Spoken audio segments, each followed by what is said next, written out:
This is Kilkenny.com in conversation with David McWilliams. David, welcome to Kilkenny. It's a pleasure to be here. How are you finding the experience?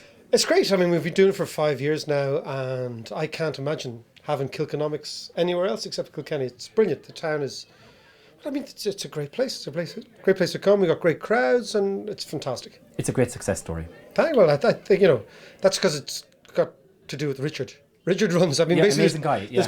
there's me who's kind of the spoofer in the thing, and then there's Richard who's actually the organisation. But together it works. You need a bit of the. You do, yeah. You need that. Yeah. And I haven't got Miriam Callahan's eyes to seduce you. Well, you never know. You never know. Well, yes, you don't. I can't believe it. Jesus Christ. Yeah. So, David, back to reality in the sense that the M50 was built 20 years ago around Dublin, and immediately on its completion, the major complaint that it was too near to the city of Dublin, and also it wasn't west enough. In other words, for the environs of Dublin, for traffic relief, 20 years ago. Today, in 2014, we seem to be doing it the other way around, in the sense that we're creating a central access scheme to the city. What's your views of it, and have you been down there? Well, what is very interesting is that if you look at the last 30 years in cities, the objective in most cities is to get traffic out of the city, not into the city. And these are small cities which have been successful all around. What seems to me from the CAS scheme, and I was down there yesterday, is it's getting traffic into the city, when the idea should be to get traffic out of the city, to allow the city to breathe. So it does seem to me to be something that doesn't necessarily make much sense for a small city like Kilkenny. Do you see it having a financial or a tourism impact? Yeah, negative. And the more. Look, what we know is the more roads and cars you have in the city, the less tourists. That's very, very simple. The extreme example of that is Brussels, in Belgium, which was a beautiful city and is now a wreckage. Why? Because they built big roads through it. So, if you take the view that Kilkenny is offering tourism to people like me from Dublin to come down, and Kilkenomics and the Arts Festival, cartels, all these things, the idea of putting more cars in the city seems to me illogical, particularly when you've built this medieval mile all the way down to St. Canice's. I can't see the logic at all. The council would argue that the Diageo site and the large acreage that's available there, and the Mart site, the old Mart site, that they need to be accessible by vehicles, and that's the reason for the bridge, partial reason. Well, no, I don't think the council is all bad in this regard. I don't think the engineers are all bad. I don't think it's black and white, but I think the balance of evidence suggests that small cities like Kilkenny, which are trading on tourism, and trading on being a venue, and trading on experience, the experience that this city offers that other Europe or Irish cities don't offer. I think the idea of having another major road is rather unusual. Thanks, David. David, we're in inland county, and petrol prices, the vehicle prices for the ordinary consumer, are 20% higher than world prices at the moment. Oil is decreasing in price. Why hasn't that happened in Ireland? Well, I think there's a cartel in Ireland on oil suppliers. I really do. I mean, you see it all over the world. Oil prices are decreasing very quickly.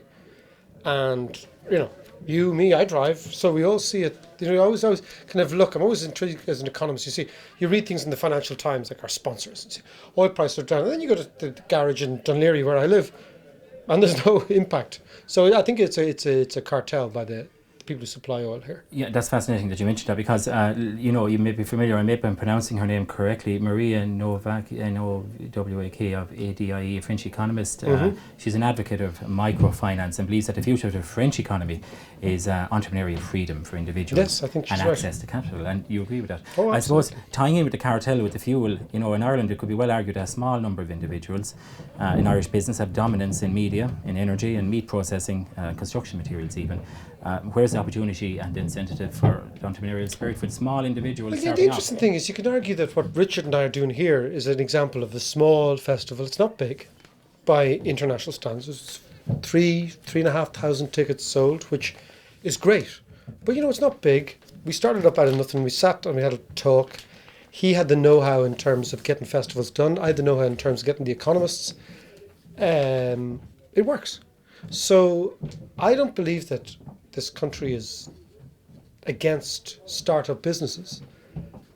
I think that there may be an attitude against startup businesses, but I think this country's okay for this. Is there a stigma about failure? Oh, there is, but there's also, Ireland is funny, you've got a stigma about failure, but you're also never forgiven for your success. That's true. Yes, You know, yes. so if you make something that's good, all people say, oh, well, you know, they're commercial and they're this, that, and the other, or they're just getting lucky. Capitalists are greedy. Yeah, yeah, and then if you fail, well, then you're a guy who we can't trust Yes. because he failed once, Okay. whereas we all fail. Yeah.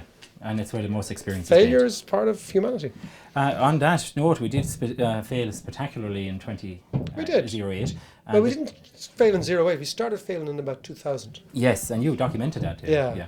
And the Troika, when it was here, recommended stringently that for the recovery to take place and for the public sector to be reorganised, the legal system to be reorganised and to be more transparent, along with the cost of health. And you think we've fared well with that?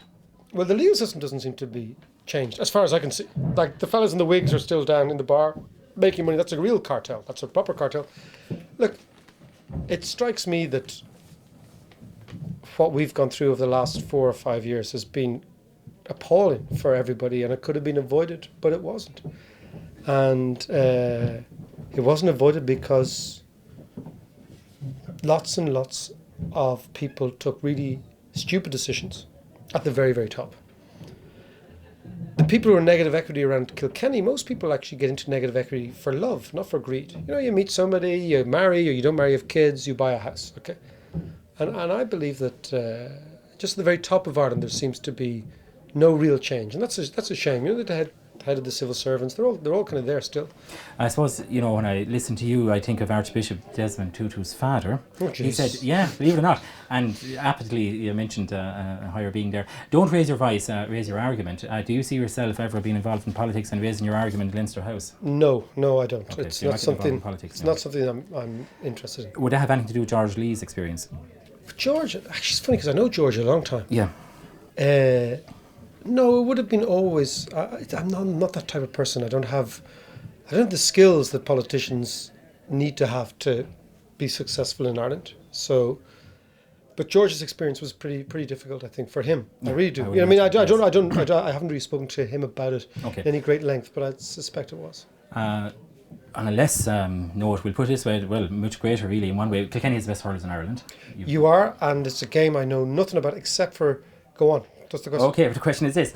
We have politicians with equal ambitions. We have one over, Phil Hogan over in Europe. He's representing Yeah. Ireland and he's Agri-Commissioner with a budget bigger But a than big, our big, GDP. yeah, big. And along with that, we have the PAC chairman who wants to be leader of Fianna Fáil. How would you see these politicians? Should we stick with producing hurlers or working politicians? You're certainly better at producing hurlers and All-Ireland champions than you are politicians. Does that go across the country? Who do you admire in politics at the moment? In Ireland, there's a very interesting guy called Stephen Donnelly Yeah. from Greystones, who seems like a really good fella, like a really good guy. Other than that, Stephen's is the guy I'd really admire. And David, in business? Oh, in business, there's loads of Irish business people, loads. Yeah. Loads of really good people. You know, I think this country works. There's loads of people who are good in business. I wouldn't even have any favourites at all. Will we see you next year, David? Oh, you will. You have to. As the co-founder, you have to come back. Listen, thank you very much. Not at all, Stephen. It was a pleasure. Absolute pleasure. Take care now.